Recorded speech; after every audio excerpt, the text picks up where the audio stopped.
Abortion doesn't just stop at abortion. It leads directly to euthanasia.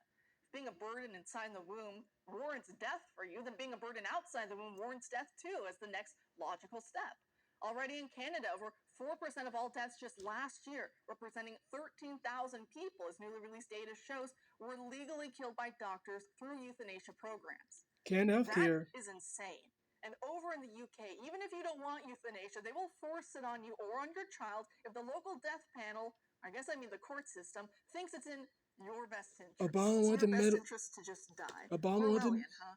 But thankfully, some are fighting back. Obama wanted to model our healthcare system on that, on UK model. Leftism, call it educated.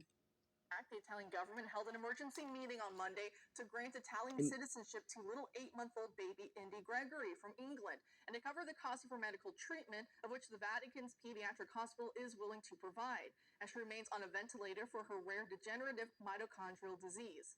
England's High Court ruled to take the poor child off the ventilator, to kill her, in other words, against her parents' wishes, instead of letting nature take its course, so that they can free up resources for other patients. And now the courts are trying to block the parents from flying their baby to Italy, hence why the Italian government's doing its part. And for the first time, the British Court of Appeal refused to hear the parents' appeal without any hearing, just a rubber stamp denial.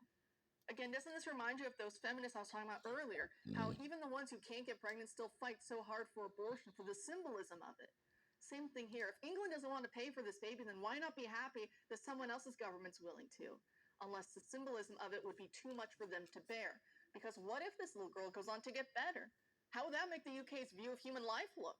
Pretty sick and twisted, right? That they want to get rid of her to free up resources, as they put it so nastily. So they have to make sure that she dies, now that they're this far into the legal fight. Joining us now